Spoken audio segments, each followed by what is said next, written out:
start our HESI review here. This is going to be very high level, just kind of introducing you to the concepts that we talked about in class, what things are going to be important for the HESI. It kind of just helps you figure out where you need to focus your energy when you're studying, figure out what things are familiar to you that you can just quickly glaze over versus stuff that you're really struggling with still. So I'm going to try and get through as much as we can.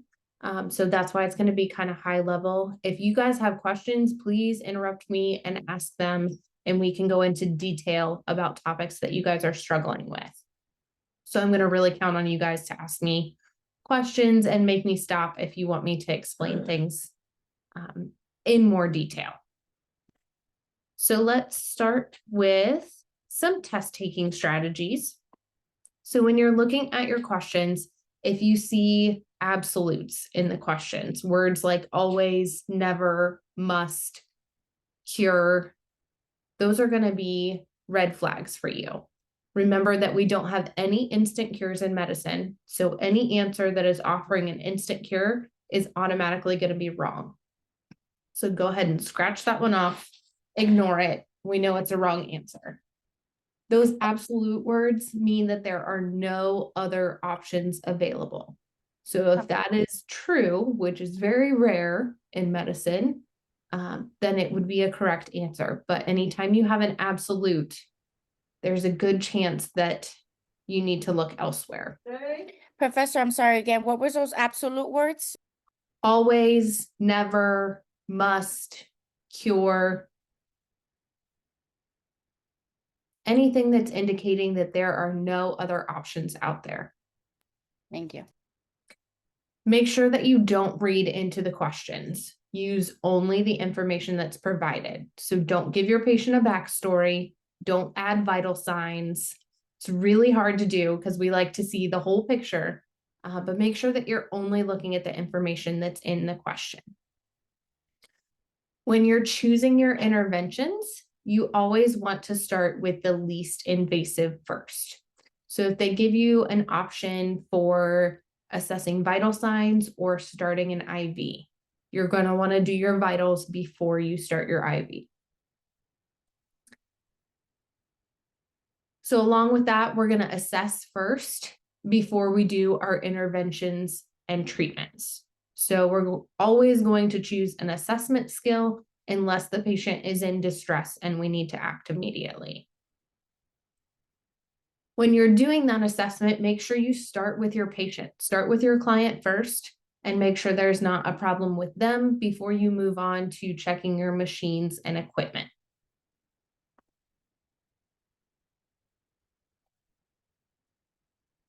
Any answer that delays care is usually going to be wrong. So if they want you to do X, Y, and Z, and then tell the physician that your patient is SATing 60 and is blue, that's going to delay care.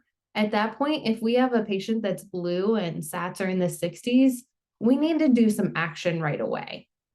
So making sure that we're getting help there, that we're intervening right away, we're not delaying that care. If you're looking at your answer choices and you see two that are opposites of each other, one of those is probably the answer. So if you're torn between your question options and you see opposites, you can kind of narrow it down to those two and figure one of those is going to be the correct answer. On the opposite side, we have two similar answers. So if they give you your patient is bradycardic or your patient has a low resting heart rate, they're saying the same thing twice. Neither one of those is going to be correct. They're not going to ask you to split hairs like that. So if you see two answers that are the same, you can automatically eliminate those two answers. So at least that way you're down to a 50-50 shot. Remember, if one part of the answer is wrong, then the entire answer is going to be wrong. So if they tell you, a long list of interventions and you would only do 2 of the 4 interventions that they list, that entire answer needs to be thrown out. And then for therapeutic communication questions, make sure that you're assessing the client's feelings by asking open-ended questions and providing that factual information by restating what the patient says to you. So a lot of times those questions will have a sentence from the patient, and then one of the answers will use those exact same words in it. So that's going to be a key that is therapeutic communication. So if you look for those same words from the question to be in one of the answers, that's typically going to be your best response.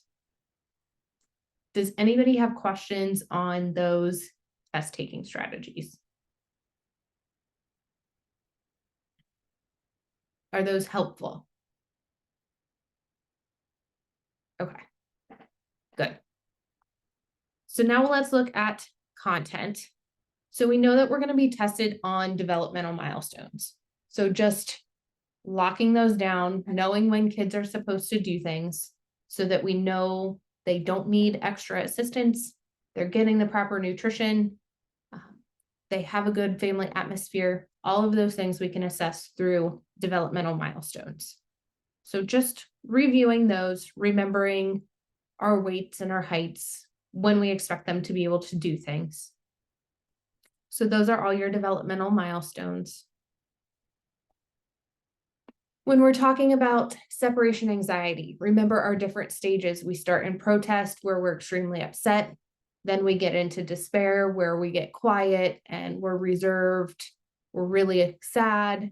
We go into denial, where we have moved past the point that our parents are gone and we're just off doing our own thing. And then finally, we get into detachment, where we ignore mom or dad when they come back. And we have to work to reestablish that relationship between the parent and the child.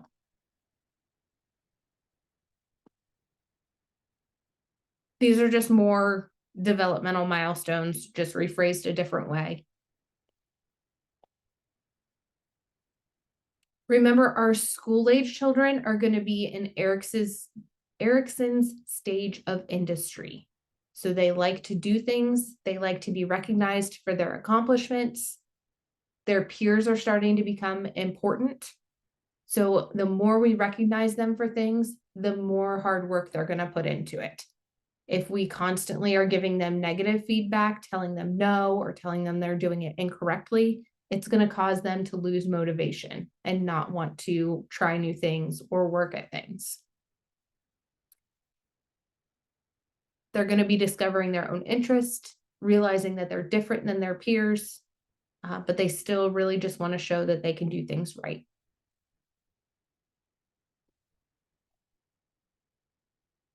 Remember, our infants, toddlers, actually all of our age ranges, perceive bodily injury very differently. So after 6 months, our infants can perceive pain. Toddlers are really afraid of those invasive procedures. Preschoolers are going to fear bodily mutilation. So they're going to take everything to the extreme. So if you are just, draining a wound, they think you're going to chop off their entire leg. So they take it to the extreme. They don't understand. Our school age kids are concerned about loss of control of their body. And then our adolescents are going to be focused on that body image. Remember, accidents are going to be the major cause of death in our kids and adolescents. So parents need to be taught about safety and accident prevention. We have lots of different pain scales that we can use. The important thing to remember is that you're adjusting your pain scale to the patient's age and development. So making sure that they're verbal, that they know their numbers before you use a number scale. Just review your different pain scales, making sure that you're choosing the most appropriate one for the patient in front of you.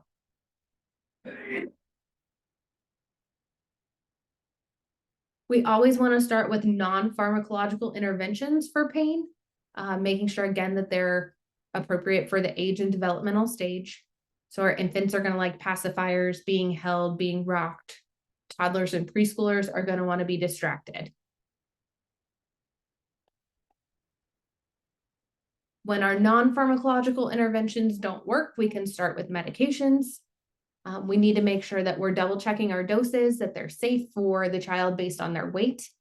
looking at vital signs, especially before we give opioids. Kids as young as 5 can be taught to use a PCA pump. So they're able to push the button and understand the concept that if they hurt, they push the button. And remember that kids will deny pain if they're afraid that you're going to give them a shot, which is why we typically use oral or IV medication with our pediatric patients.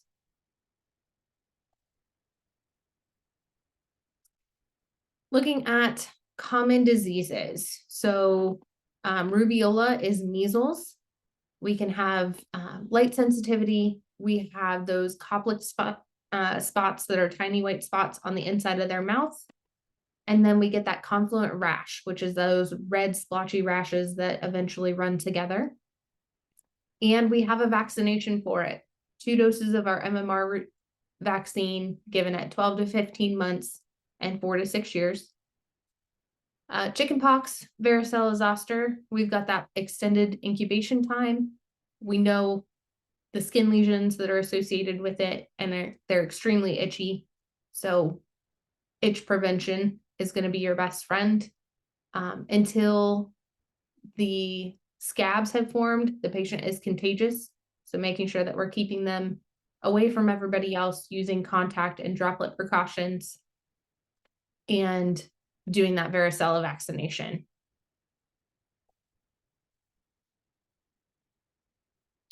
Rubella or German measles. These patients pose a serious risk to mom if she is pregnant again.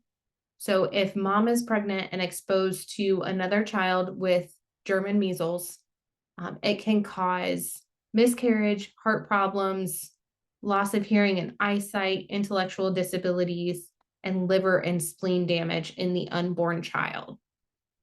So we need to make sure that we keep these children isolated. We want to treat them with non-aspirin products so that we're not causing Reye syndrome. It does have to be reported to the health department, and then making sure that we're doing good hygiene. Looking at nutrition. So iron deficiency is going to be one of our most common nutritional deficiencies. So our kids 12 to 36 months, adolescent females, and females during childbearing years are going to be most at risk. When we're looking at vitamins, our preschool and school-age children are most deficient in vitamin A, C, B6, and B12. And our adolescents that are growing rapidly need more calories, protein, zinc, calcium, and iron to help support that growth. When we're trying to assess a patient's diet, there's a couple different things that we can use. The 24-hour recall has the family tell you what they had over the last 24 hours. A food diary looks at the last 3 days. So typically we ask for 2 weekdays and 1 weekend days, because we know that a lot of times we eat differently on the weekend than we do during the week. And then a food frequency record is we give them a questionnaire with the food groups on it and ask them how many times the child has those foods.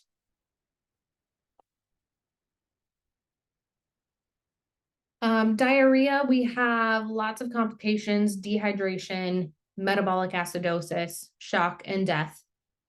Those signs of shock that we're looking for are decreased blood pressure, rapid weak pulse. They get that mottled or marbly looking gray skin color, and then changes in mental status.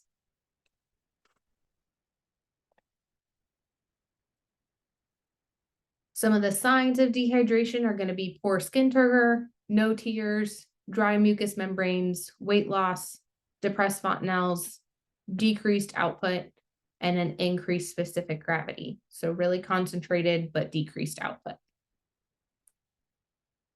Anytime we give IV fluids with potassium, we have to make sure that the patient has adequate urine output. Remember, potassium is excreted through the kidneys. So if our kidneys aren't functioning, then we'll get a backup of potassium and we can cause toxicity. So that appropriate urine output is going to be 1 to 2 milliliters per kilogram per hour. So as long as your patient is in that range, it is safe to give IV potassium.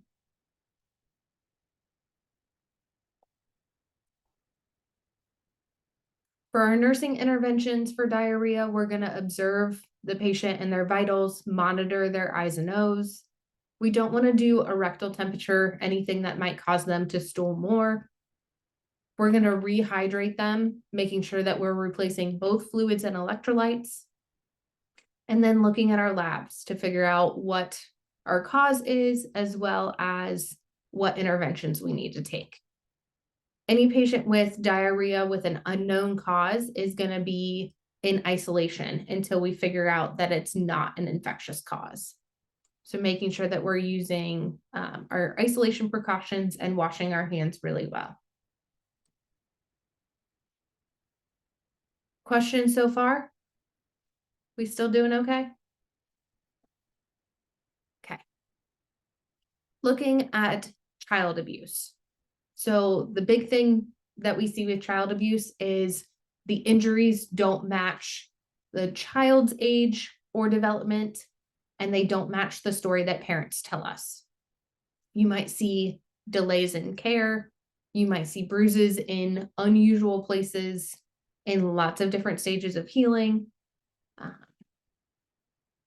Same thing with fractures. We can see multiple types of fractures in different stages of healing. Those are going to be all signs of child abuse. We are mandated reporters, so we have to report anything that potentially looks like child abuse. When we're looking at poisoning, remember that's any form of being exposed to a toxic substance. And we no longer use syrup of Ipecac. So we don't want to induce vomiting because we can cause further damage if we do that. So no more syrup of Ipecac. We really need to have the patient in for treatment within an hour so that we can do charcoal if we need to absorb that toxin. If we don't get them until they've been exposed for more than an hour, then we're too late. For respiratory disorders, know the common signs of respiratory distress.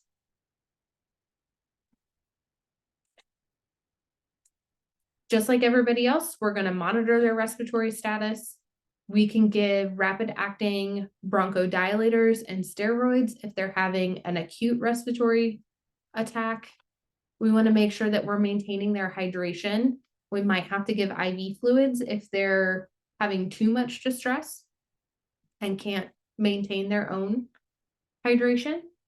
We're going to give supplemental oxygen, any breathing treatments that are prescribed, watch their pulse ox.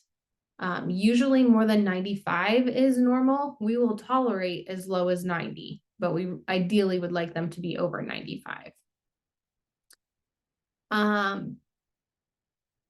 We talked about medications that we can give. We can give steroids, breathing treatments, common medications.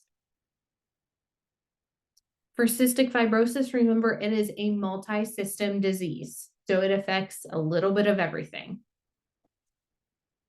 Our kids with cystic fibrosis are going to need 150% of normal calories to maintain their growth and development. So they need a lot more nutrition just to maintain because of all these complications.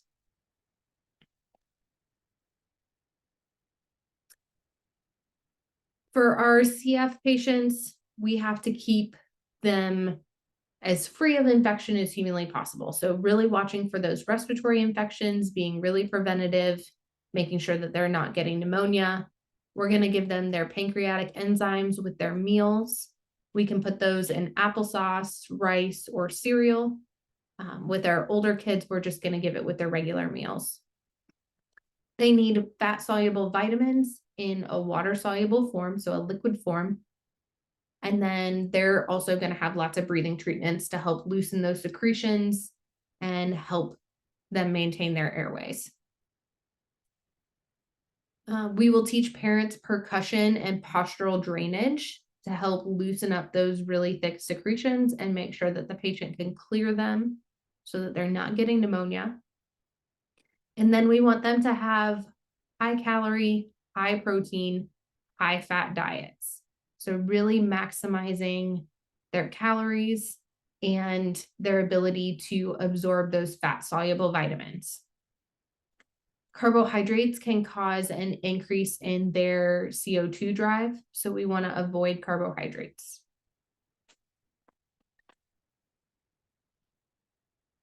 We know we have different ways that we can administer oxygen. We can use a hood, which just provides like free flowing oxygen in a smaller environment than the room.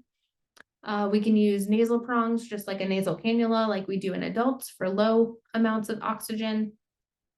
And then an oxygen tent is going to be very similar to an oxygen hood. The tents provide both humidity and oxygen. So anytime a patient is in a tent, because they've got that free flowing moisture around, we need to make sure that we're watching their temperature. Make sure that the edges of the tent stay tucked in so that the humidity stays in there. And then keep that child dry. So a lot of times they need frequent linen changes just because that moisture falls and then saturates their sheets. Our pulse ox, we know, measures our oxygen saturation through our hemoglobin. We can attach it to a finger or a toe, or for infants, it can go on the whole sole of their foot. Watching our alarms, making sure that we're being alerted when they fall. And then looking at our blood gases. Know your normal blood gas values.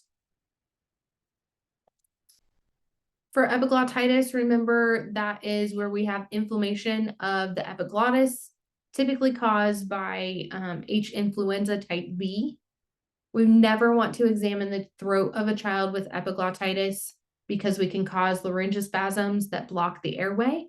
So we never put anything in their mouth. We don't do anything that could possibly irritate them and make them cry because we increase that risk of airway obstruction. Bronchiolitis is typically going to be caused by RSV and can be transmitted really easily in the hospital. So these kids are going to be in isolation. We need to make sure that we're doing meticulous hand washing so that we're not spreading it. We're going to watch their respiratory status very closely, making sure that we have a bulb syringe so that we can clear secretions. They might need IV fluids to maintain their hydration.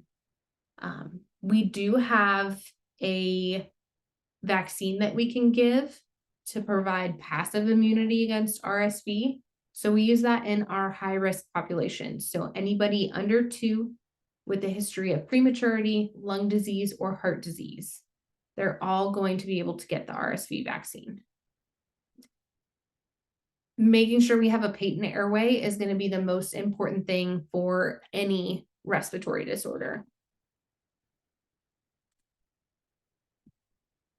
These respiratory disorders are going to be the most common reason that families seek medical care.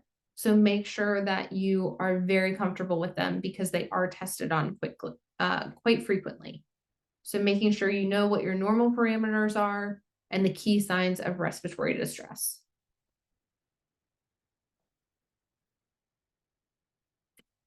Looking at otitis media, our ear infections. Making sure that parents are doing the whole course of antibiotics so that it doesn't come back. If the patient has a fever, we want to make sure that we're reducing that body temperature. They can have a risk for seizures associated with a really high fever. So when we're reducing that body temperature, we want to make sure that we use lukewarm water baths. We don't want to drop the body temperature really quickly. We want to do it slowly and gradually. Make sure that we don't go too low. We can give Tylenol to help with that. Remember, for ear infections, we want to lay them on the affected side so that we relieve that pressure and allow for drainage. We can also do warm compresses.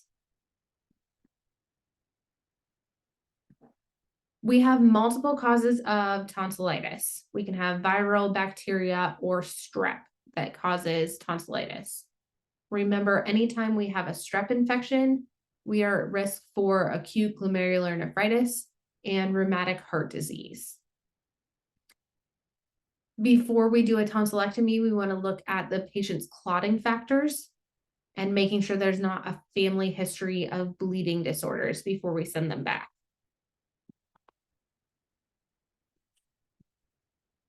When they go home, they're going to want to do warm saline gargles to help alleviate some of the pain, provide ice chips, follow those antibiotics, and manage our fever with Tylenol.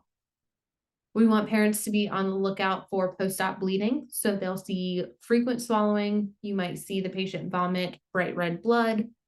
And then that constant clearing of the throat is another sign that you have post-op bleeding.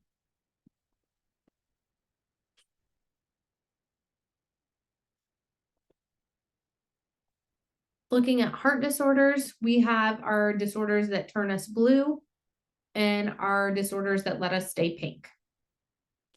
We see polycythemia in children with cyanotic defects, so the ones that turn you blue.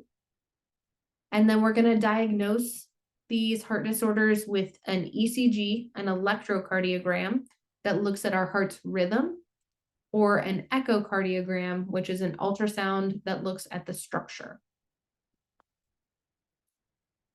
Know your signs and symptoms of heart disease. So irregular rates, those different sounds, irregular pulses, cyanosis or clubbing, poor feeding, poor weight gain, failure to thrive, history of maternal infections during pregnancy. Those can frequently end up with a pediatric congenital heart defect. And remember that our heart rate increases if we're crying or have a fever. When we're planning our interventions, we need to make sure that we're maintaining their nutritional status. So they need small, frequent meals with high calorie formula or breast milk because they just don't have the stamina to keep up with those full feeding volumes that we want for them. They might need tube feedings if they're still struggling to maintain their weight. Even if they have tube feedings, they still need a pacifier to be able to work on those oral skills. Heart failure is just like it is in adults. We can't effectively pump out the blood volume that we have.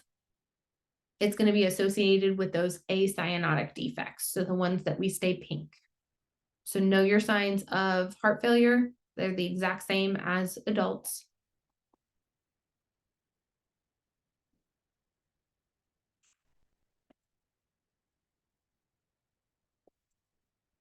We're going to assess their respiratory status along with their cardiac status, give oxygen, digoxin, diuretics. They're going to be weighed daily at least, if not every shift for infants. We're going to be weighing those diapers, making sure that we have strict I's and O's. When we're doing those weights, we want to make sure that we report any sudden weight gains or weight loss. Those can be an indication of worsening disease or the need for a medication adjustment. We'll do gavage feedings for infants that aren't able to maintain their nutritional status by mouth. And we already talked about that. Rheumatic fever is going to be caused by that recent strep infection. So that's where our body overreacts to a strep infection and we get heart disease, we can have swelling in our joints, all those side effects. So it's going to be the most common cause of acquired heart disease in kids and usually affects the aorta and mitral valves. So these guys are going to be on long-term antibiotics so that we're sure that that strep infection doesn't come back. And then we'll give aspirin to make sure that we're not getting blood clots. Kawasaki's disease, remember this is where they come in with vague symptoms. They've had this extended fever, but we see that conjunctival redness where their eyes are beet red. They have that strawberry tongue, red swollen hands and feet, and they're extremely irritable. So those are going to be the classic signs. We can't do any diagnostics for it.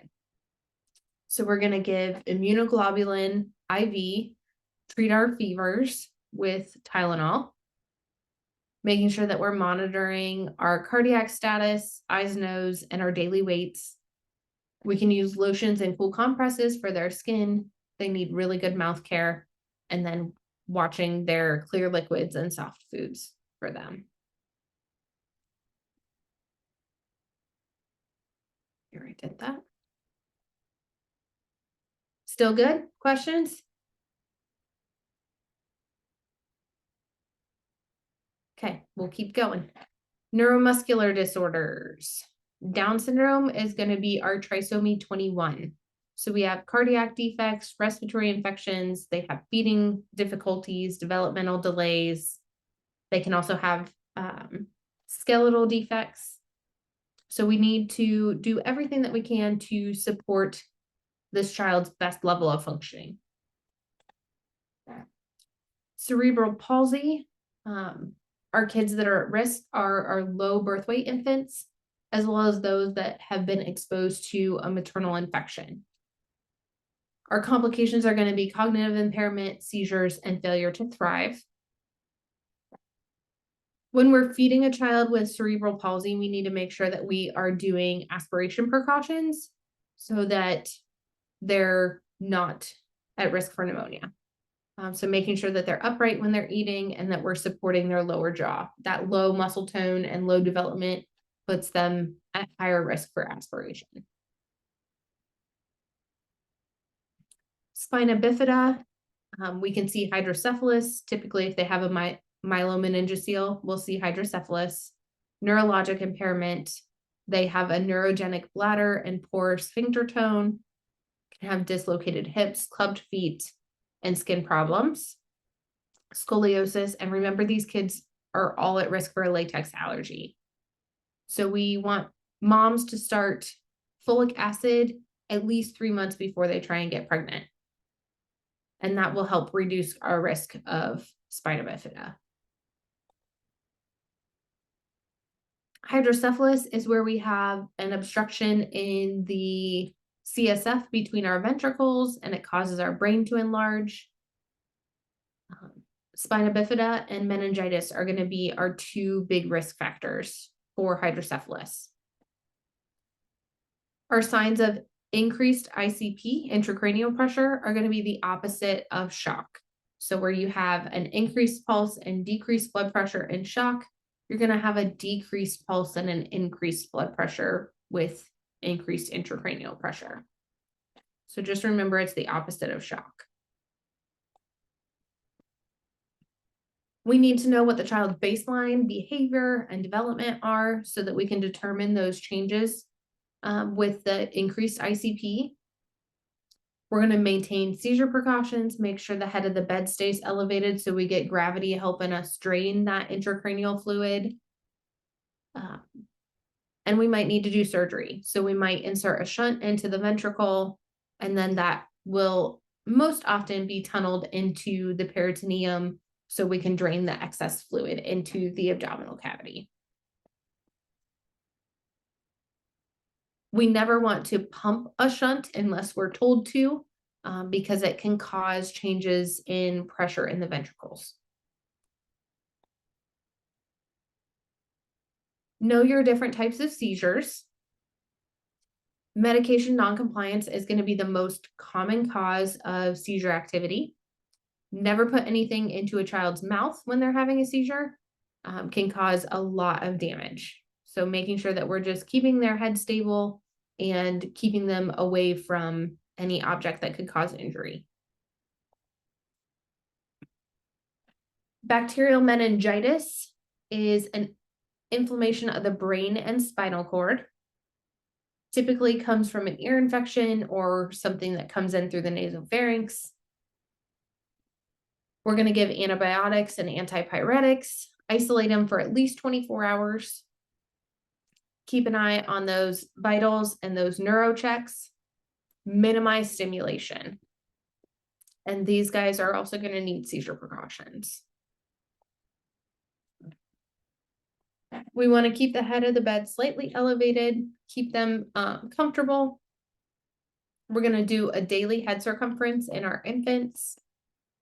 And then giving that Hib vaccine prevents that H influenza infection that can cause bacterial meningitis.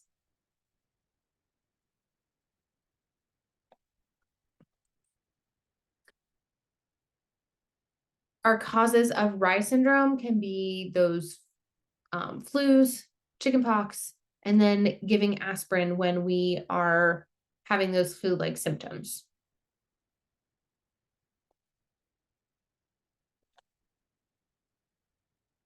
For brain tumors, having a headache when you wake up is the most common presenting symptom of a brain tumor. So we have headache, vomiting, loss of concentration, changes in behavior, vision problems. For our infants, when their fontanelles haven't closed yet, you can have those widening suture lines, increased head circumference, and those tense fontanelles. You see changes in their walking and changes in their skill level in our older kids.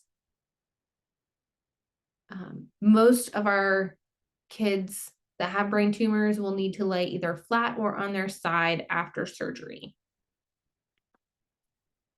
We want to keep a very close eye on their I's and O's. If we overhydrate them, we can cause swelling in their brain and increase pressure.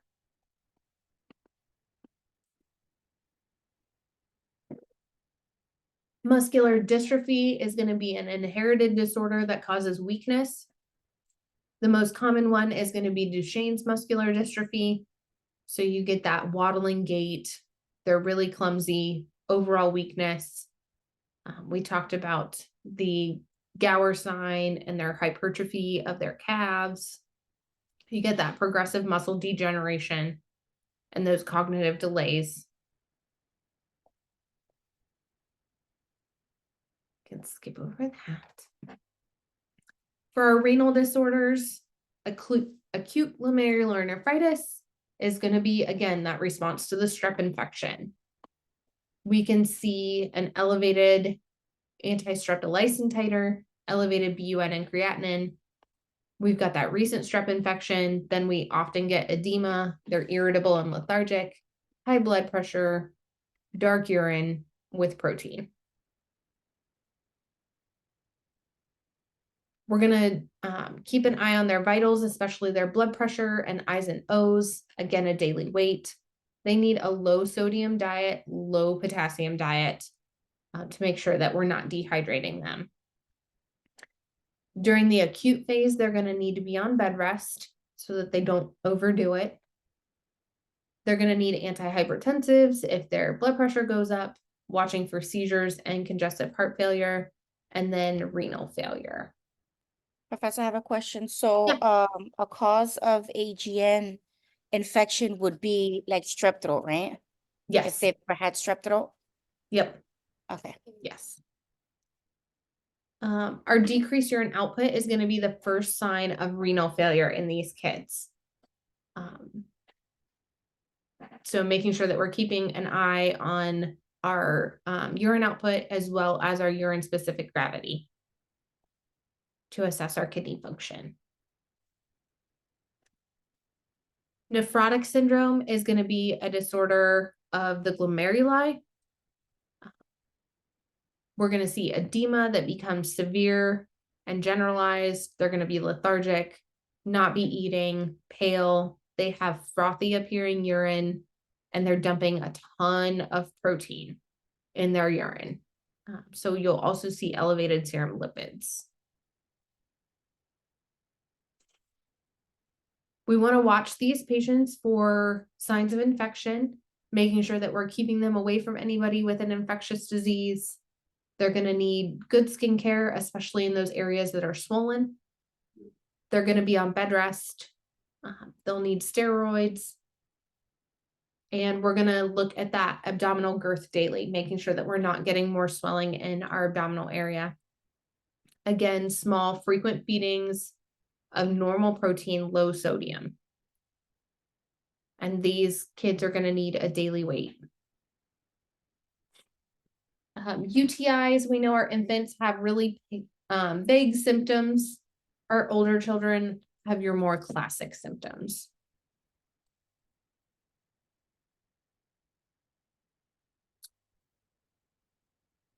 We want to assess for UTIs and making sure that they're not just a recurrent UTI. It might be a structural issue if we're seeing those constant UTIs. Making sure that we're doing correct procedure for either a clean catch or a catheterized specimen. Making sure parents are doing the full length of treatment, doing follow-up specimens to make sure that we're clear after we've finished treatment. Reminding parents no bubble baths increase our acidic fluids to help get rid of that bacteria. Frequently voiding, wiping front to back. All of those interventions. Professor, how can E. coli cause UTI?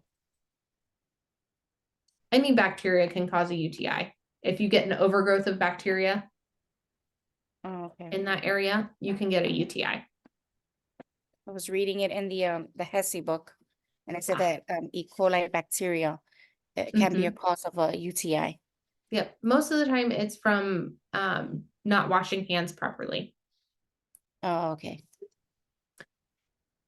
Wilms tumor, remember that's the big tumor in their belly. So you get a mass in their stomach, typically confined to the midline. Parents will stumble upon it when they're taking care of their child, or the pediatrician might find it. We want to make sure that we never palpate the abdomen, make sure that we're being very protective of that sac around the tumor so that we're not spreading the cancer cells throughout the body. For hypospadias and epispadias, remember they're going to need surgical correction before they go to preschool so that we're not having any issues with toilet training. And that's just going to be an abnormal placement of the urinary meatus, and it's going to alter their voiding stream.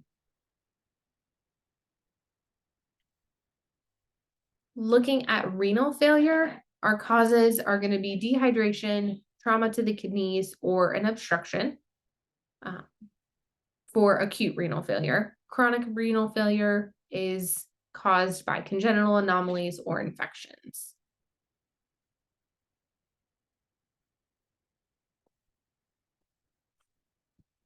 GI disorders, we have cleft lip and palate, where they're going to have lots of feeding difficulties. They're at risk for ear infections and hearing loss. Obviously, dental problems and speech difficulties because of their anatomy, and then social, emotional, and behavior problems. Parents feel a lot of emotions related to it, thinking that they might have been the reason that they caused the defect. It really helps parents to see before and after pictures to get an understanding of what the whole process is going to be and decrease those feelings of disappointment. Esophageal atresia and tracheoesophageal fistula. So that is going to be an anomaly between our esophagus and our trachea, where we either have a connection where we shouldn't, or we don't have a connection at all. The only way that we can fix it is through surgery. We want to make sure that we are removing excess secretion. So these kids are missing a connection somewhere, so they can't handle their own secretions. So they need their head of the bed up to help them with that. They might need supplemental oxygen, and we don't want to give them anything by mouth because it doesn't have anywhere to go, or it's going in the wrong spot.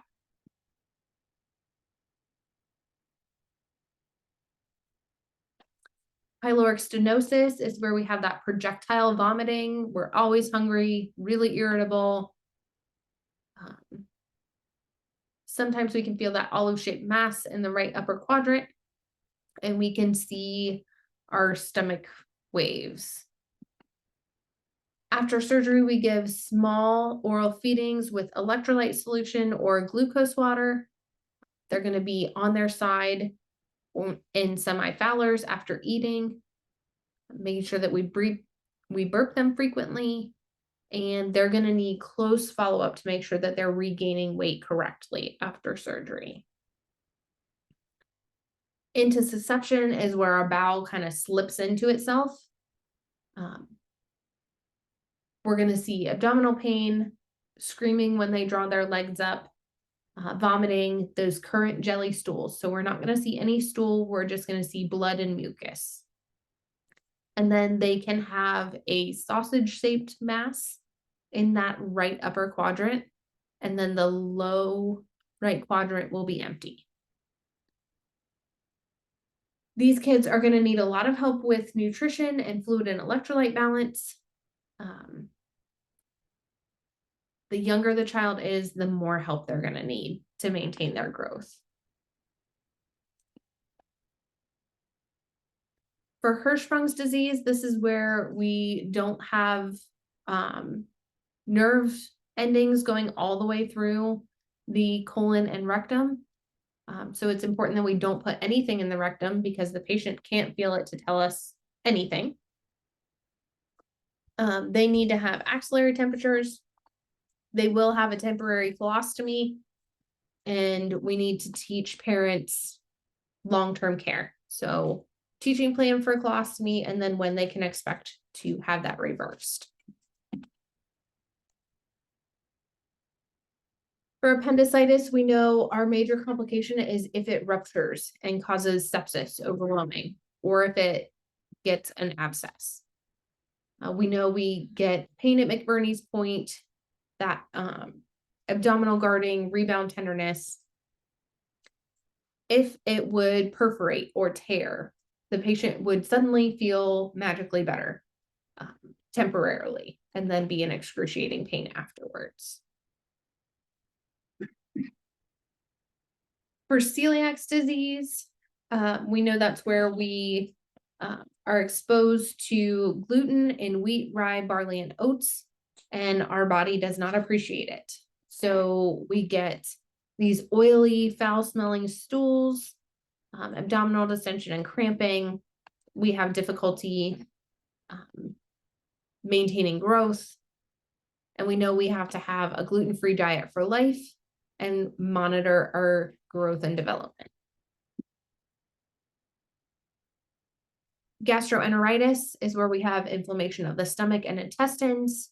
We need to make sure that we are providing fluid and electrolyte replacement, looking at our eyes and nose very carefully, using those good hand washing techniques.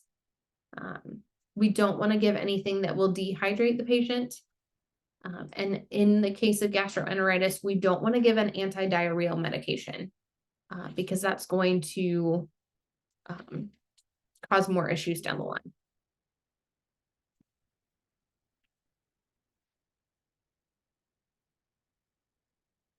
For iron deficiency anemia, so we're moving into our blood disorders. Here we have a hemoglobin below our normal range. Remember that our patients can have inadequate stores while they're developing. They don't get a lot through their diet. They can also have chronic blood loss and poor use of iron that cause deficiency anemia. And if it goes untreated, we see failure to thrive and cardiac issues. Know your normal hemoglobin values. These kids are going to need rest periods, oral iron. We're going to limit their milk intake because that decreases their ability to absorb iron. And then we're going to encourage those dietary sources. So meat, green leafy vegetables, fish, liver, grains, iron fortified cereals and formula. Hemophilia is where our blood doesn't clot correctly. We want to watch for bleeding in the joints, making sure that we're providing those soft tissue injury interventions if they have minor bleeds, and they're going to need those factor replacements. So whichever factor they're missing that's causing their hemophilia, we need to make sure that we replace that. They need to have a medical alert bracelet on at all times. Sickle cell disease, where we get those crescent-shaped red blood cells. We're going to see these kids with frequent infections because their spleen isn't working correctly, tired, anemic, delayed growth. And then if they have a sickle cell crisis, that's going to be the classic sign. Remember, hydration is important for these guys. because it helps to dilute the circulation of those crescent-shaped cells and keep them from clumping. We want to give folic acid to help stimulate our red blood cell production.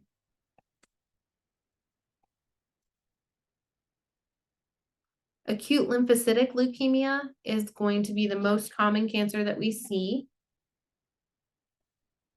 It's going to be characterized by the presence of our immature lymphocytes replacing normal cells in the bone marrow. So we have the 4 different phases of treatment that we talked about in class, where we have that aggressive induction phase, we have our maintenance phase, sanctuary, and consolidation. We want to make sure that anytime we are giving L-asparginase, we have epinephrine and oxygen readily available, as it can easily cause anaphylaxis. We're going to give prednisone, a steroid, in combination with any of our chemotherapy drugs to help reduce the breakdown of the lymphocytes. And allopurinol is going to help to reduce the renal damage associated with these.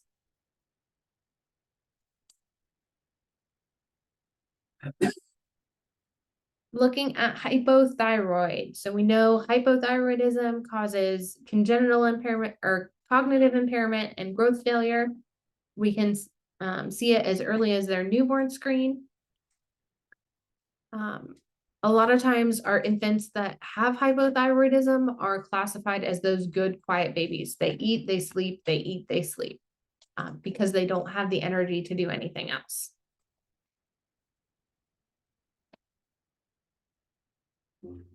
Some of the things that we see with congenital hypothyroidism, you can see here, some of those signs and symptoms. Remember that when we don't have enough thyroid hormone, everything slows down.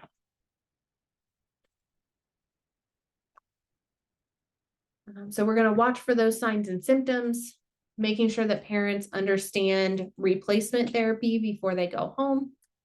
And these kids will be on medication at least for 3 years, if not for their entire life.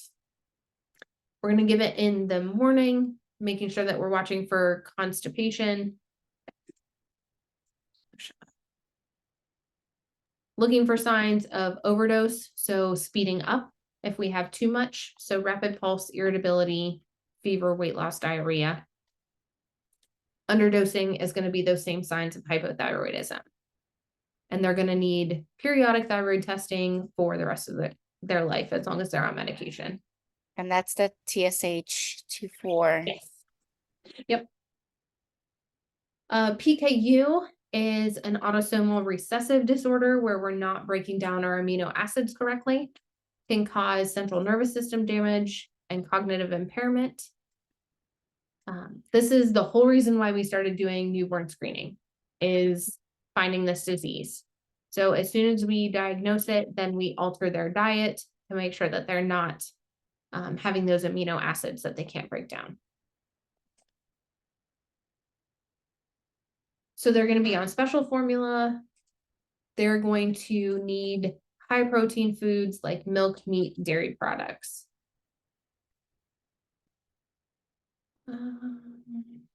Aspartame, NutraSweet, contains phenylalanine, so we don't want to give anything with aspartame to a child with PKU.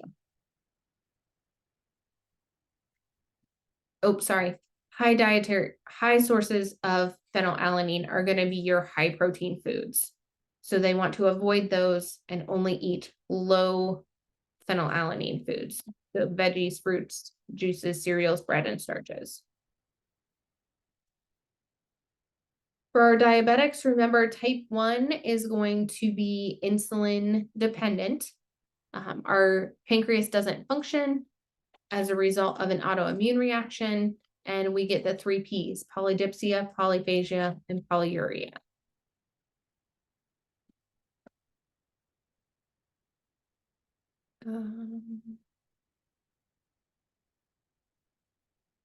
Remember type 2 is where we are overweight and have a sedentary lifestyle, and that tends to cause type 2. It is particularly common among Native Americans, African Americans, and Hispanic children.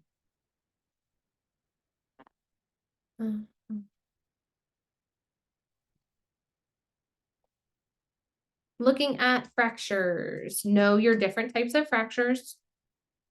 A lot of times our fractures happen at growth plates and can affect the overall growth of the limb. And they are also sites for infection if there's a skin wound associated with it. Remember your 5 Ps for your neuro checks: your pain, pallor, pulselessness, paresthesias, and paralysis. And then any abnormal assessment needs to be reported immediately so that we're reducing the complications of compartment syndrome. And these patients will be placed in traction typically to help put that bone back where it belongs and relieve some of that pressure and swelling. Our pin sites that we use for traction can be a source of infection, so making sure that we're doing good pin care, watching for those signs and symptoms.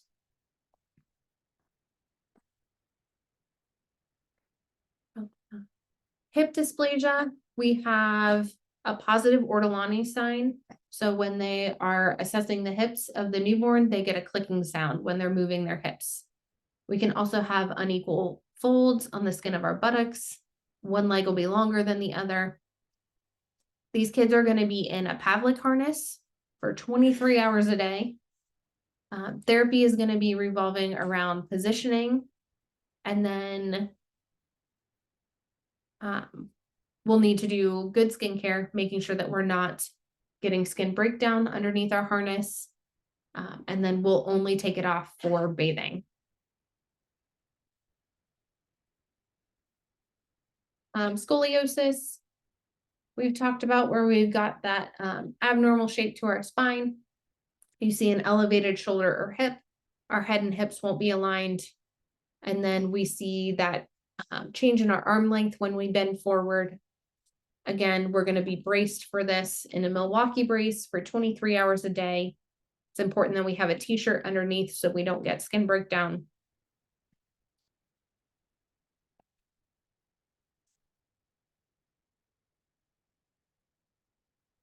Our brace doesn't correct the curvature, it just slows and stops the progression.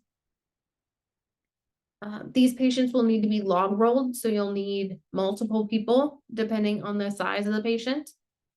So we're going to use our draw sheet to help move their whole body in one fell swoop to turn them side to side.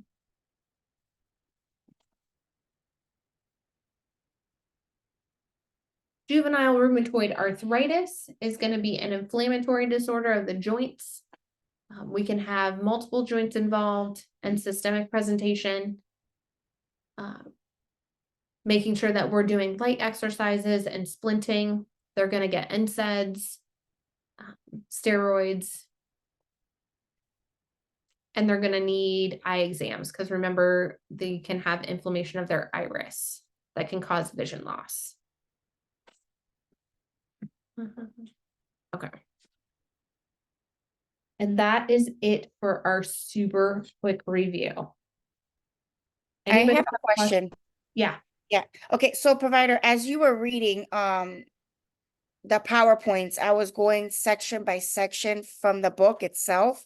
And I've noticed that the information that's on the slides is basically selected information from each topic from the book and placed on the PowerPoint. So my concern is, what if, I mean, do you guys know what's on the HESI exam and selected information to review over, or should we just read the extra stuff in those topics in the HESI book? Because what if that part comes out in the exam and we focused a lot on the review PowerPoint, but didn't really focus on the other stuff that's in the HESI book? The majority of what you will see on the HESI is going to be covered here. So Professor Boger actually did this review PowerPoint, and she's seen several HESI exams where she's proctored. So she has a Okay. very good idea of what commonly shows up, what routinely shows up on the HESI. There are things that you might have one single question, but focusing your studying on one single question is going to be kind of counterintuitive. So these Yeah, are going to be the high points, things that are okay. going to be heavy hitters for you. Because I'm like, wow, each section has a lot of other information than what was on the PowerPoint. So I'm like, I'm hoping that, I don't want to overread if I don't have to, but I'm just nervous that that extra piece of information might pop out in the exam and we miss the opportunity to review it. Yep. This is just a review to help you get prepared. We don't know what's on the HESI, so we can't say study X, Y, and Z. We're just doing our best. Thank you.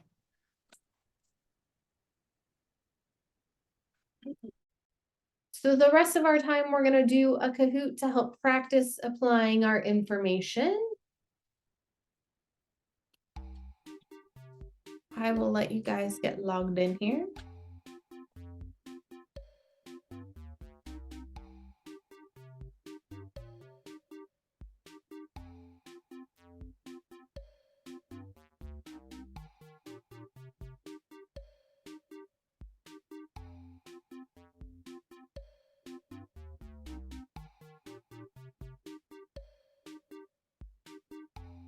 While you guys are logging in, double check your cameras. I'm seeing a lot of ceilings.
Okay, I'm going to drop the pin in the chat for anybody that needs to join us later.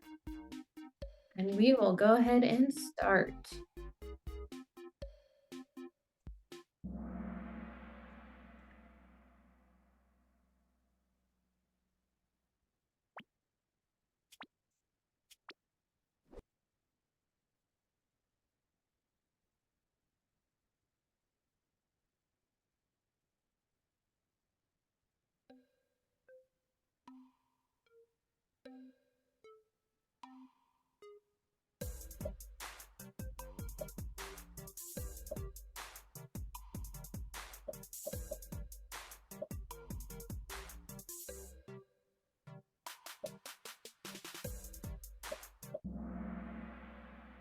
A 1-year-old with pneumonia in an oxygen tent. What is our priority intervention? And that is making sure that we have something to clear their airway with. So bulb syringe at the bedside.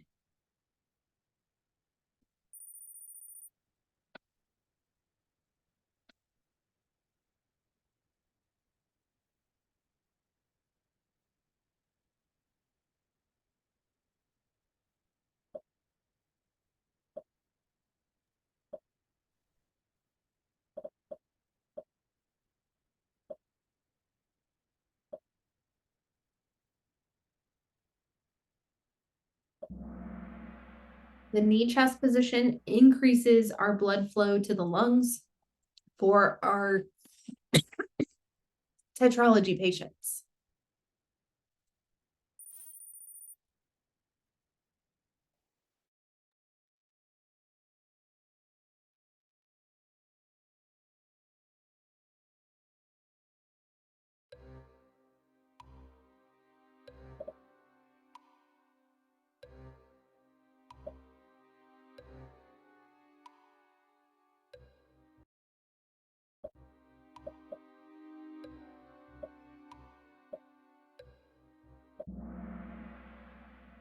So this is that classic TET spell. We turn blue, we drop our saturations.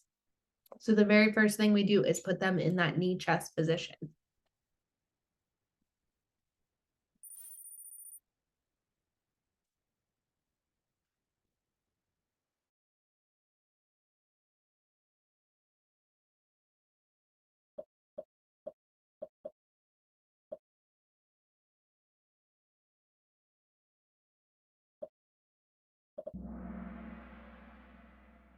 Rheumatic fever is going to be caused by those strep throat infections.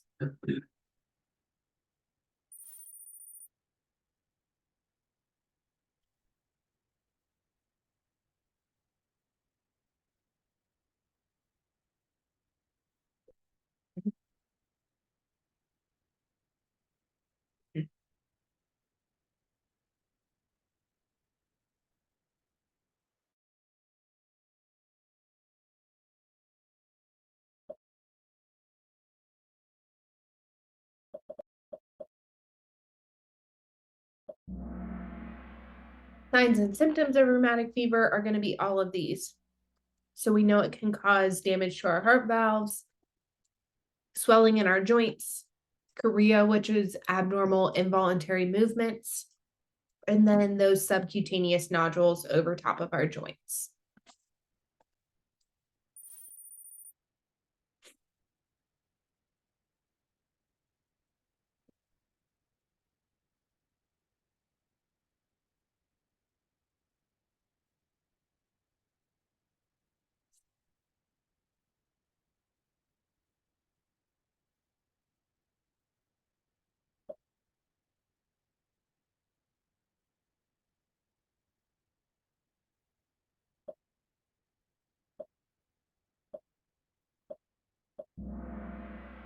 For diagnostic testing, we're going to look at our erythrocyte sedimentation rate, our C-reactive protein, which is going to be an inflammation marker, and then our ECG that's going to tell us about our heart rhythm.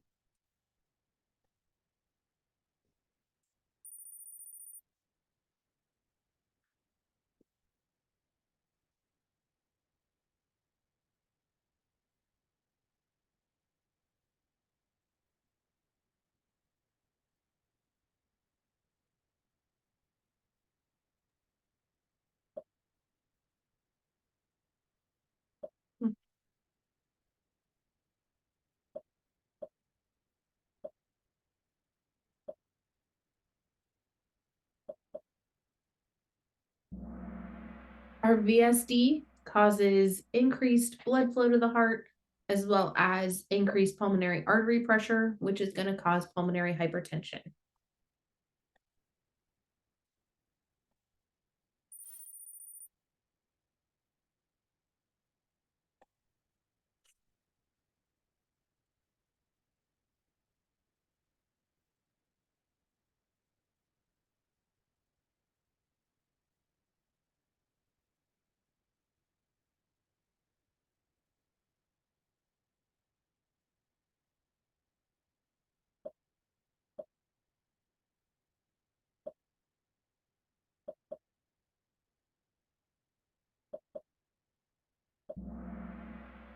So hypothyroidism, we don't have enough thyroid hormone, so everything's going to slow down.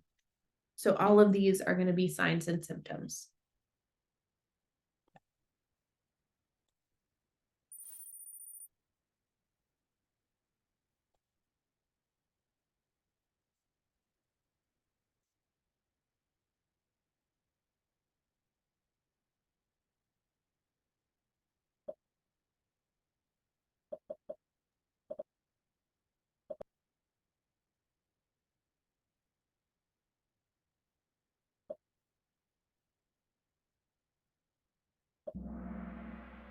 Perfect. Parallel play. We play alongside somebody, but not with them.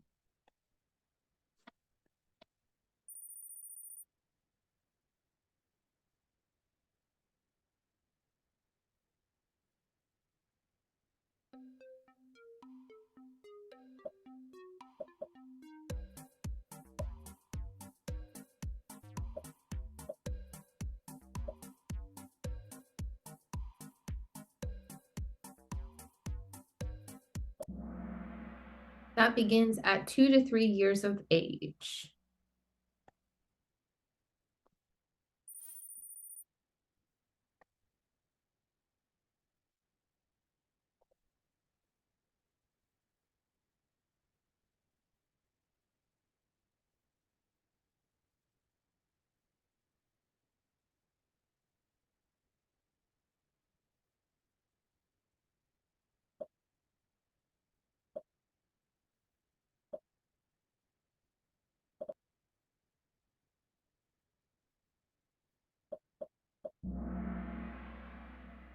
Is going to be a local and bacterial infection.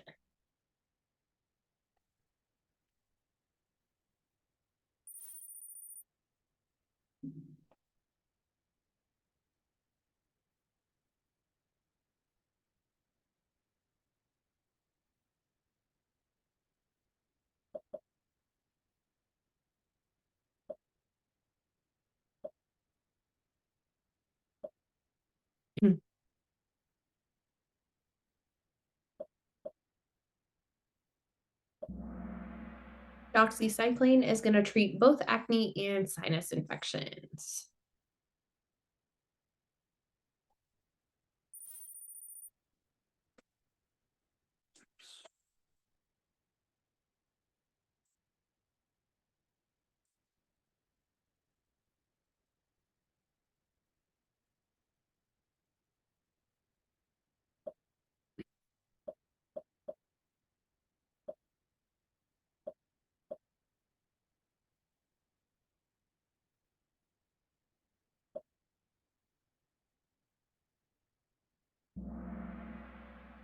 When we have hip dysplasia, we're going to use that Pavlik harness.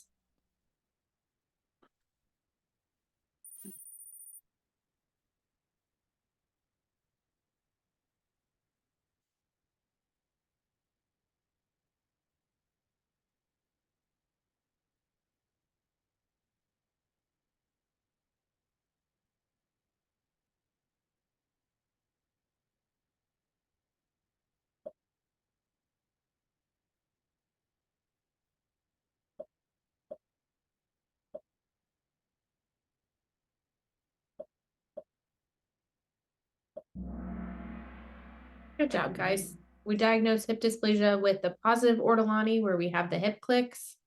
We'll have asymmetrical folds in the buttocks, and one leg will be shorter than the other.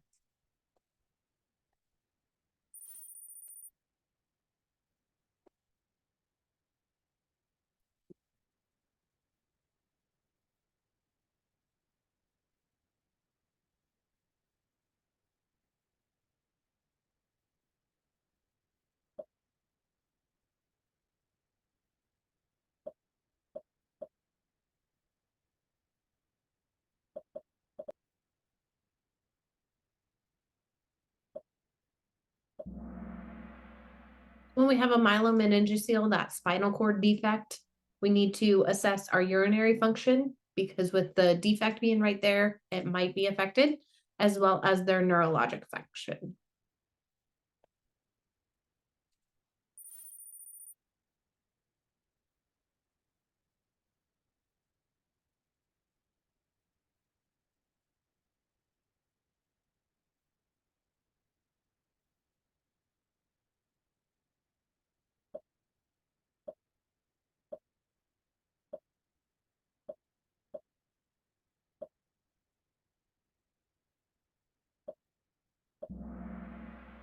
The most important nursing care is going to be maintaining asepsis. When we have a myelomeningocele, we've got to keep that sac protected.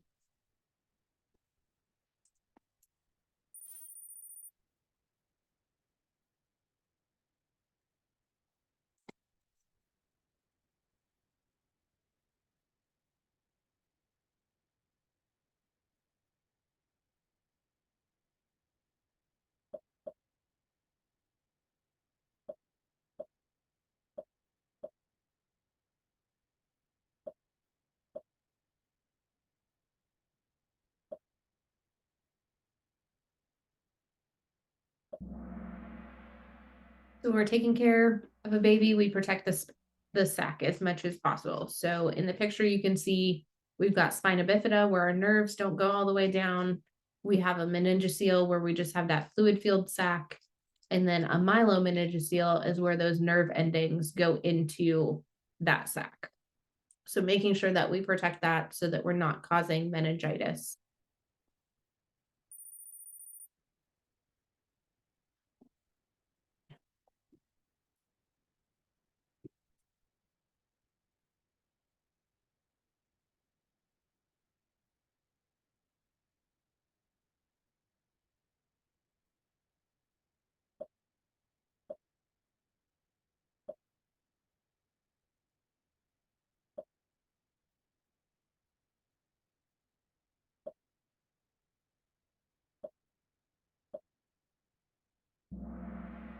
So we're teaching about epistaxis or nosebleed management.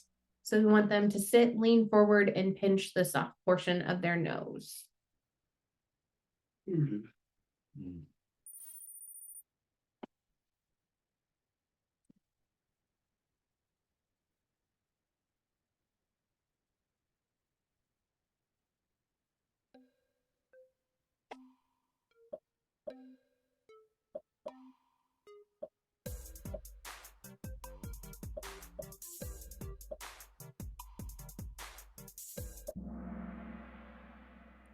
Perfect. So if we have a nosebleed, we definitely don't want to be taking aspirin because that's going to decrease our ability to clot.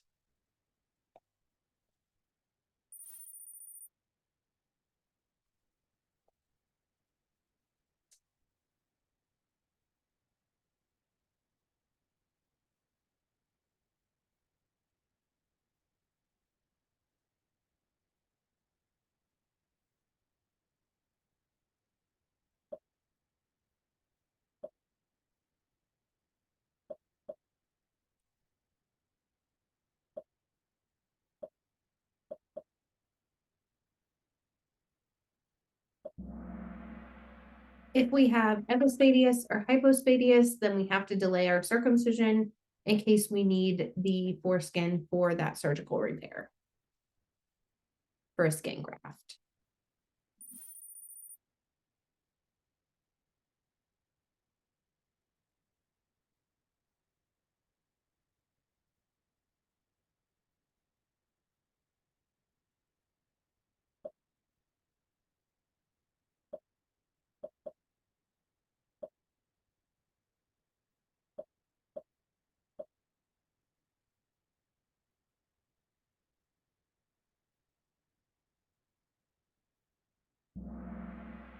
We recommend surgery for hypospadias at 6 to 12 months, gives them enough time to grow ahead of time, but also gives them a good window for recovery before they start potty training.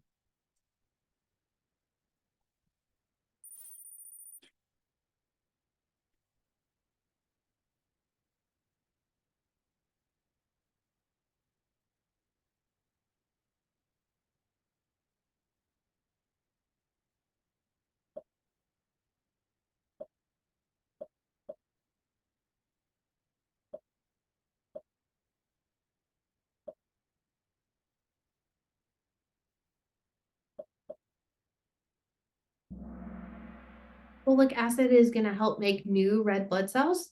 So hopefully it will help dilute those sickled cells in those sickle cell disease patients.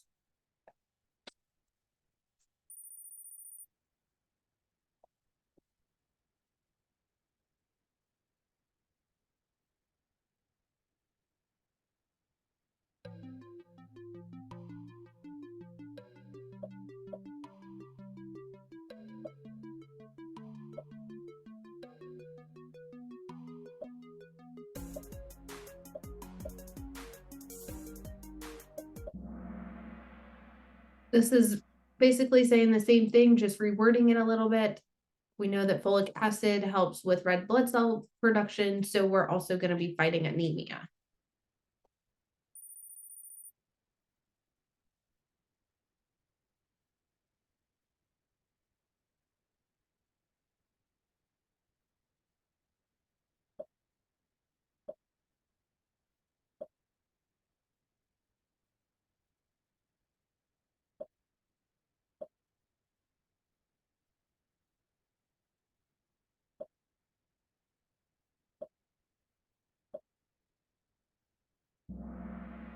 When we do diaper weights, 1 gram of weight is the same as 1 milliliter of fluid.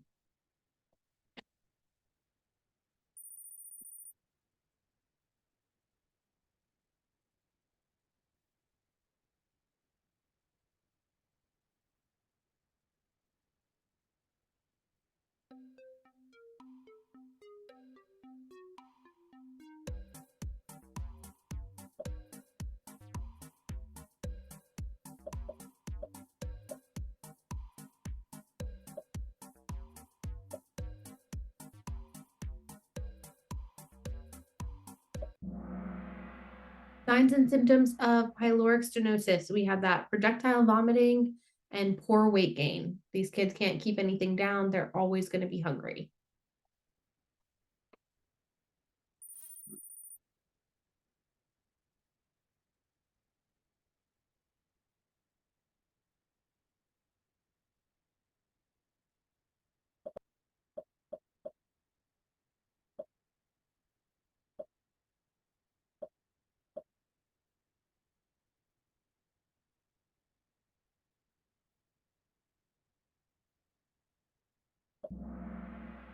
Hypertrophic pyloric stenosis is the same thing, just the other name for it.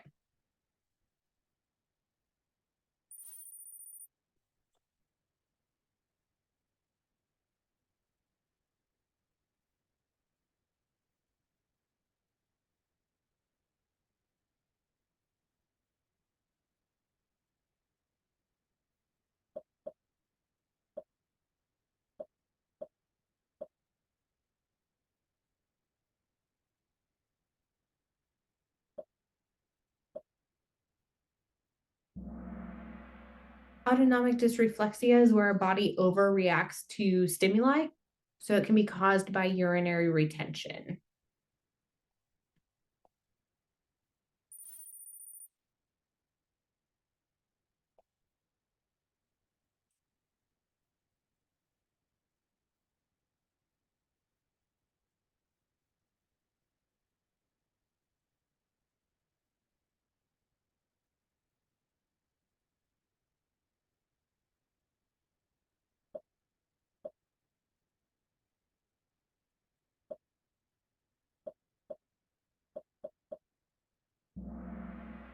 It presents with headache, hypertension, and bradycardia.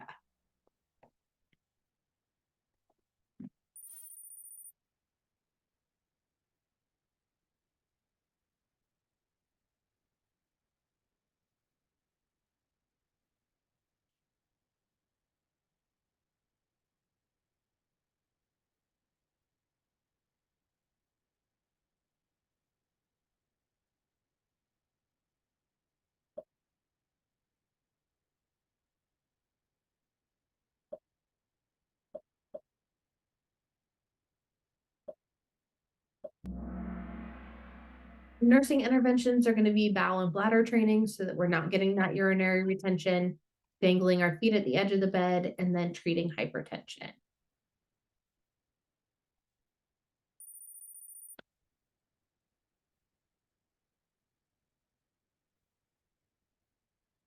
Please make sure you guys are on camera. I need to be able to see your face to be able to give you attendance.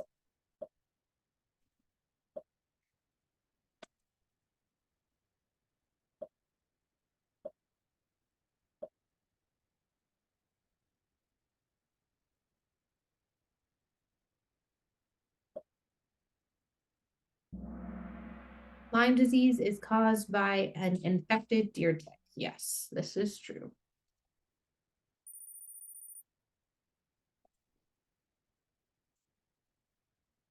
Arne, I need to be able to see you.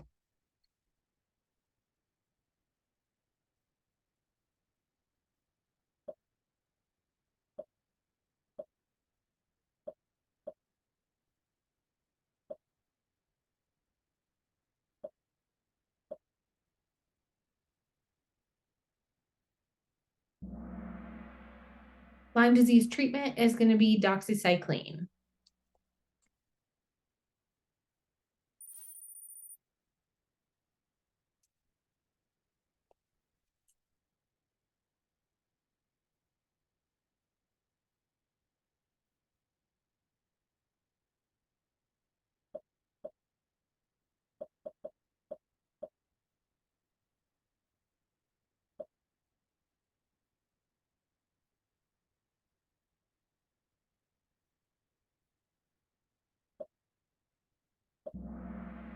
A side effect of doxycycline is going to be soreness of muscles. Yes, Natasha, you're fine.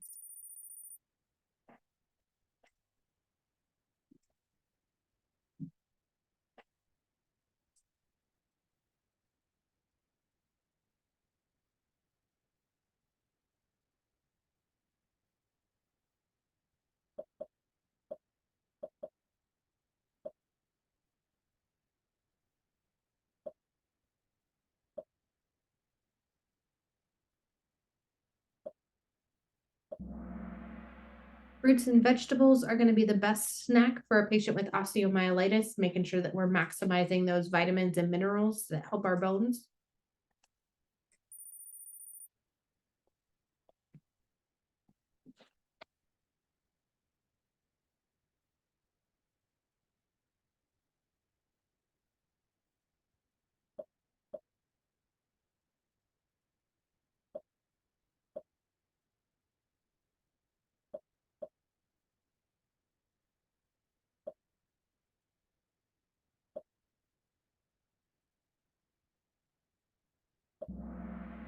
Propranolol is used for cardiac disorders, not thyroid treatment.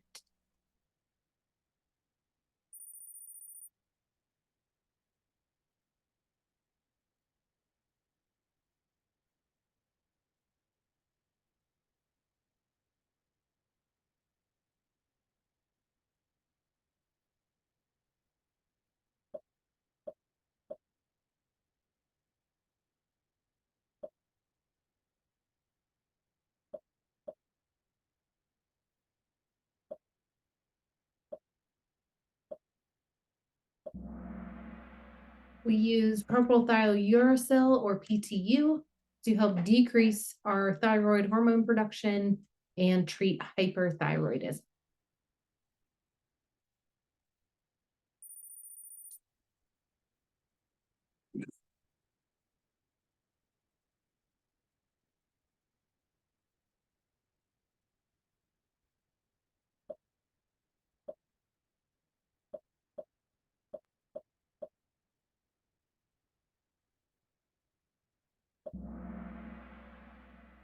Signs of UTI are going to be all of those. We're not going to feel good, so we're not going to want to eat. We can have a fever and then that abnormal urine.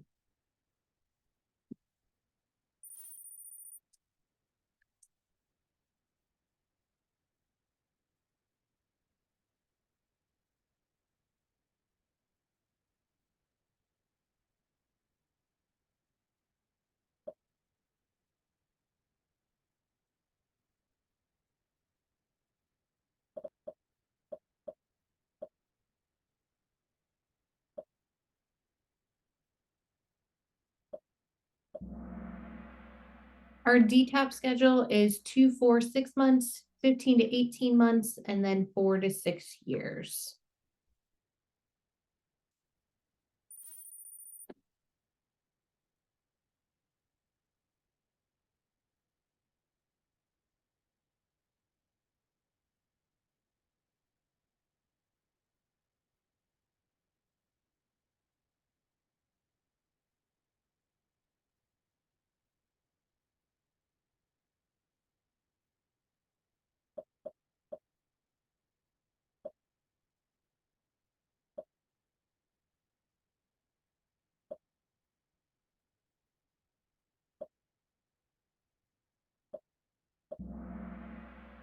When we're assessing developmental hip dysplasia, we might notice that one leg is shorter than the other.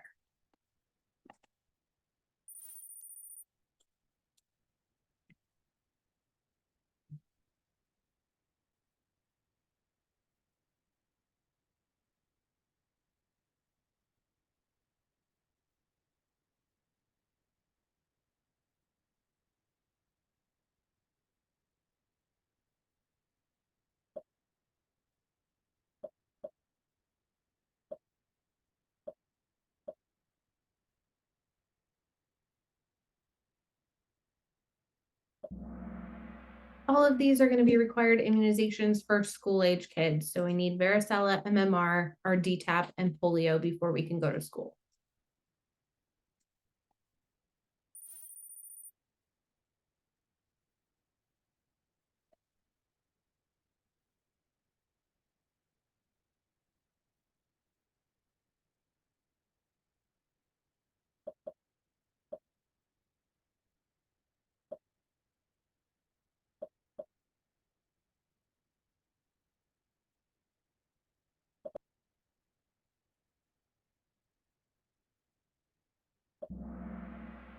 Pavlik harness stays on at least 23 hours a day. Only take it off for bathing.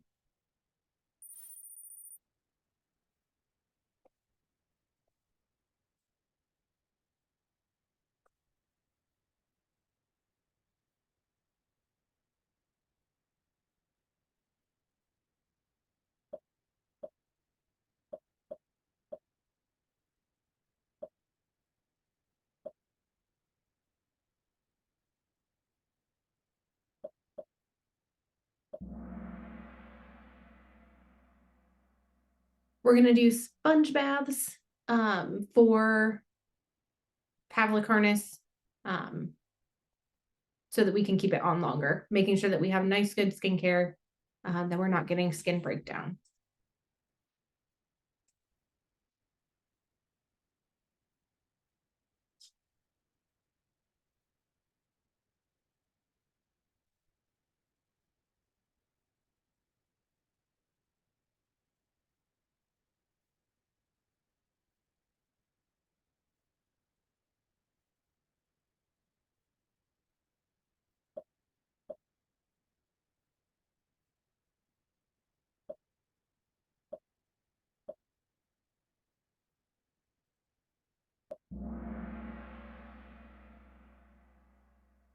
Caregiver teaching is going to be watching for that skin breakdown underneath the harness.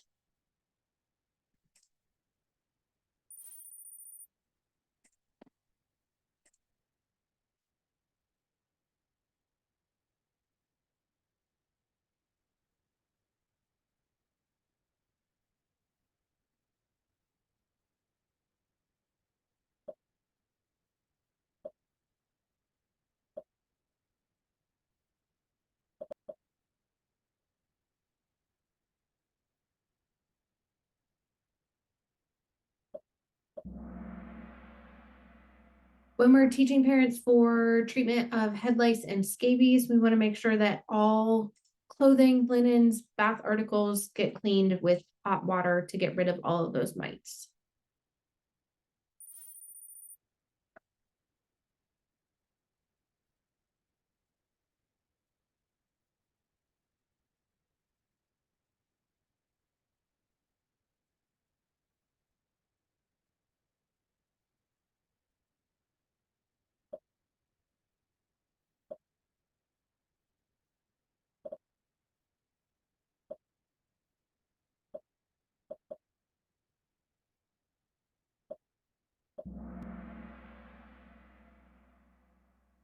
Nursing education is effective when parents state that they washed all the hats and linens in hot soapy water, making sure everything's nice and clean.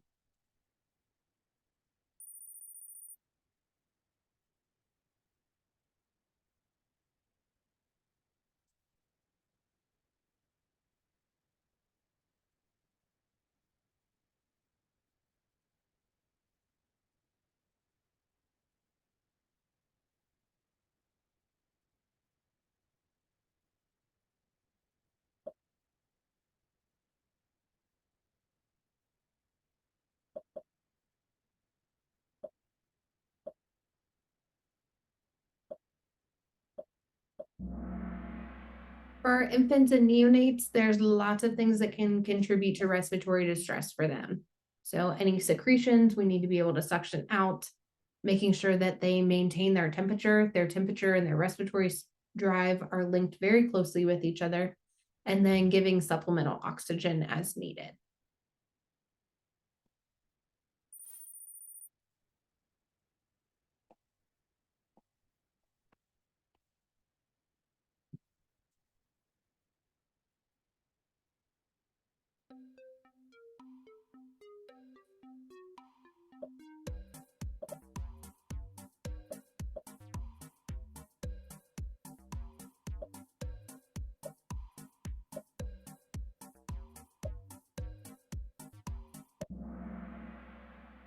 Nursing care for bronchiolitis is going to be that hypertonic saline.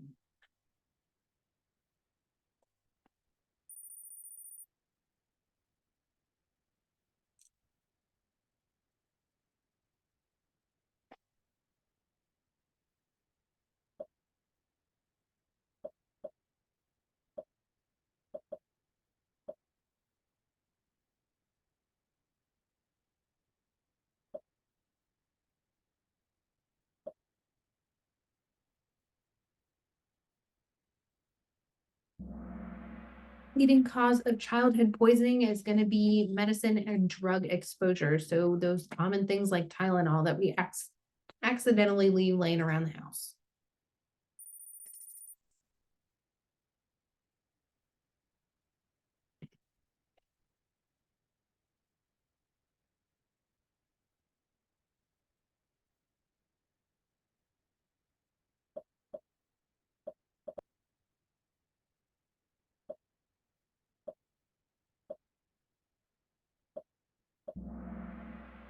For UTI prevention, we need to increase our fluid intake, not limit.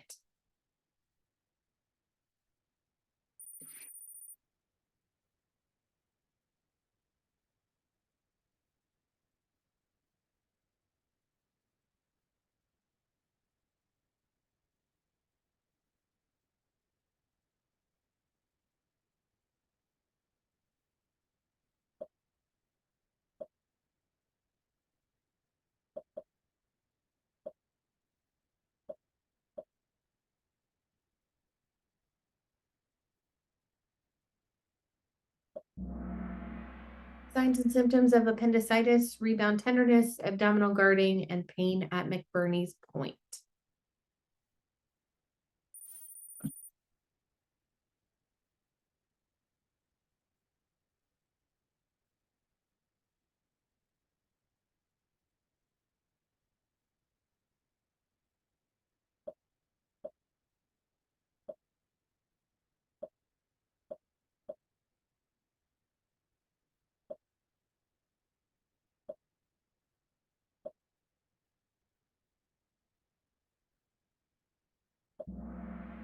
This is the same question. We just added some more in. So we added some extras in here.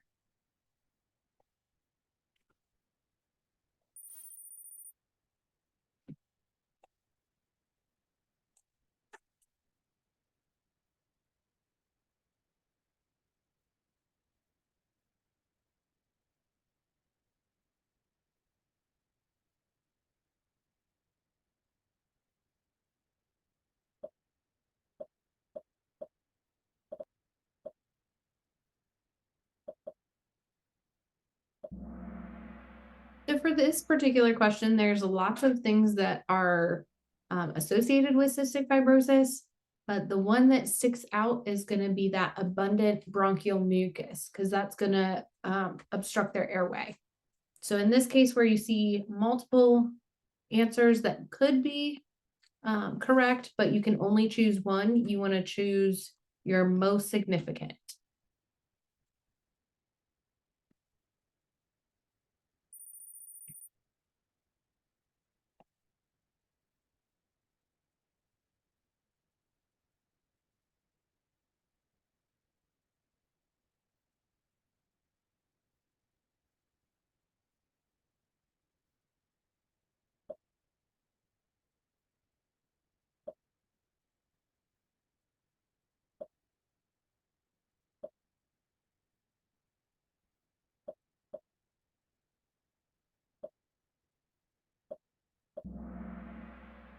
With cystic fibrosis, we expect to see steatorrhea or those oily, foul smelling stools.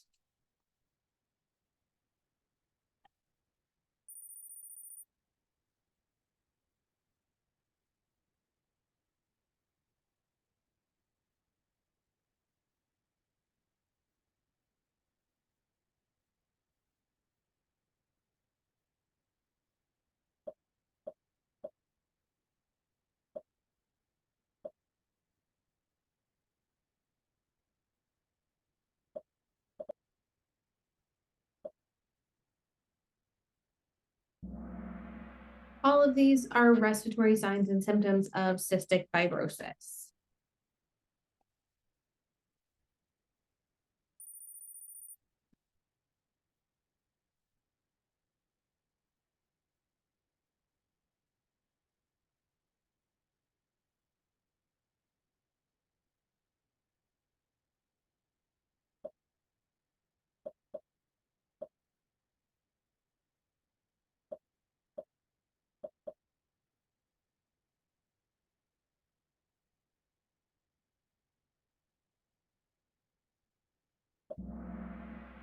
signs and symptoms of tracheoesophageal fistula or esophageal atresia are all of those.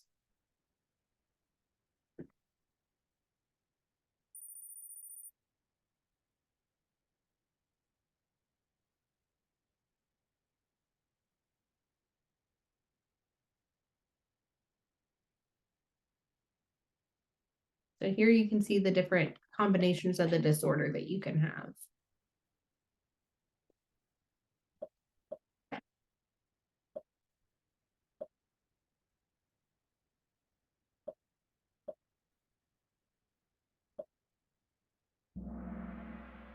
Current jelly stools are going to be associated with intussusception, not TEF.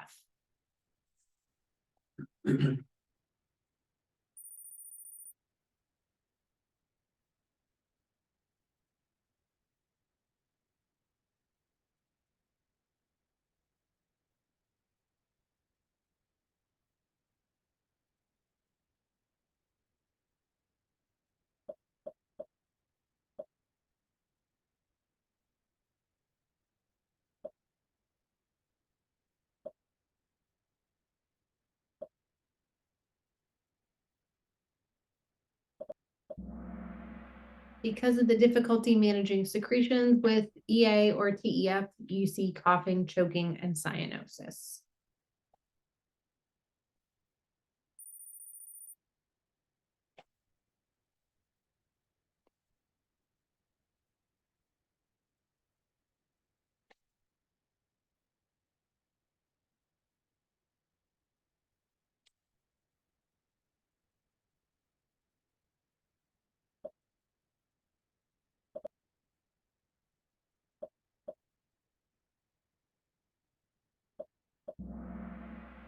When we're treating impetigo, we want to make sure we get that crust off and that we have a clean surface before we're applying our antibiotics.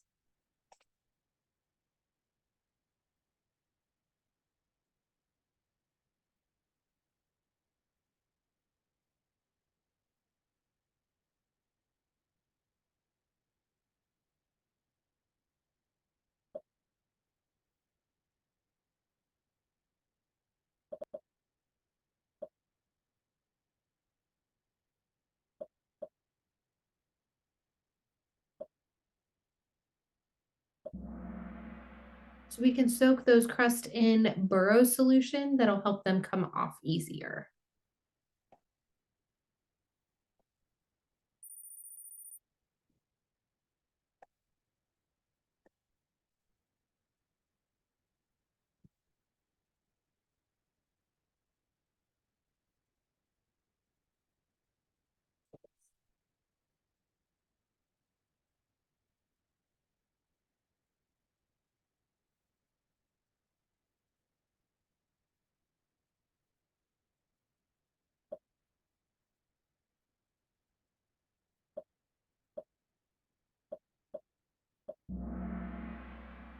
Low heart rate limits for digoxin. For our infants, anything less than 100 will hold. For our children, anything less than 90, we will hold our dig.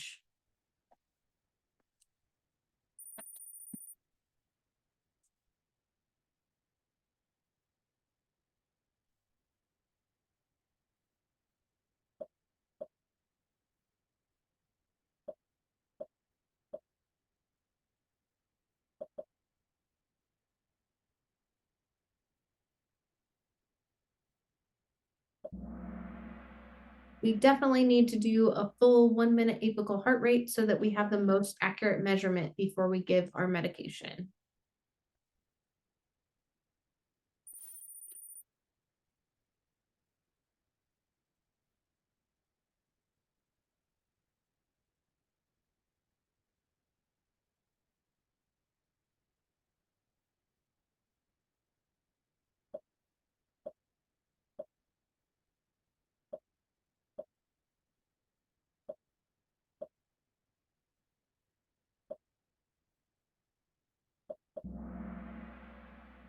Infant might experience physiological anemia at 2 to 3 months when they've started to deplete their prenatal stores.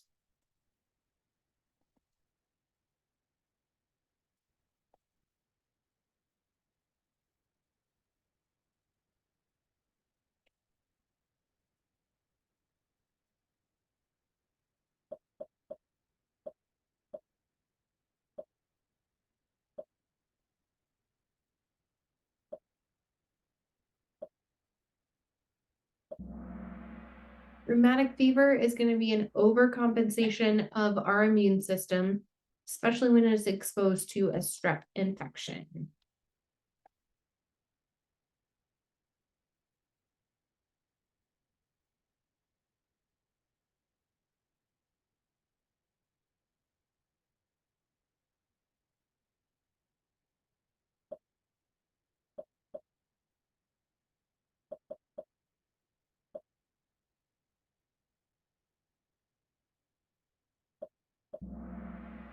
All of these are signs of respiratory distress. So that nasal flaring where you see their nostrils start going out, breathing, you see them sucking in between their ribs, and then grunting.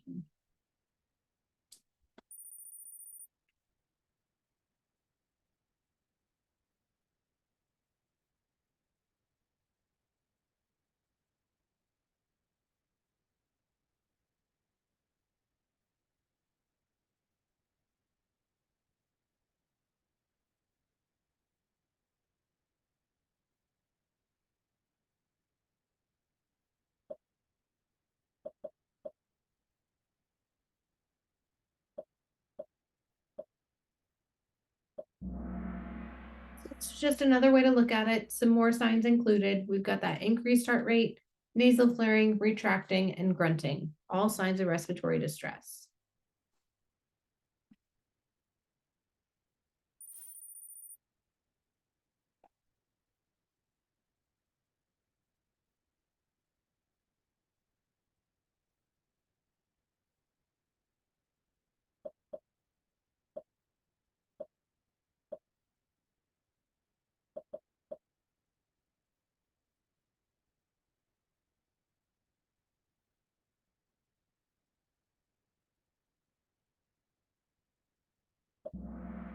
HPV is given at 11 to 12 years old.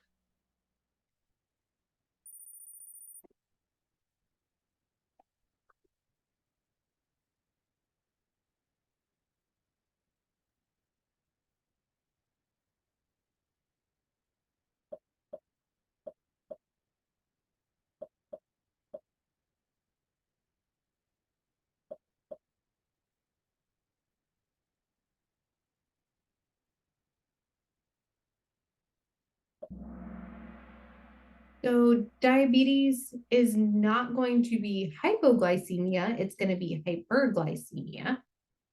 And then we're missing one of our P's. Which one are we missing? Polyphagia. Yep, good job. Hypoglycemia is going to be a complication of diabetes.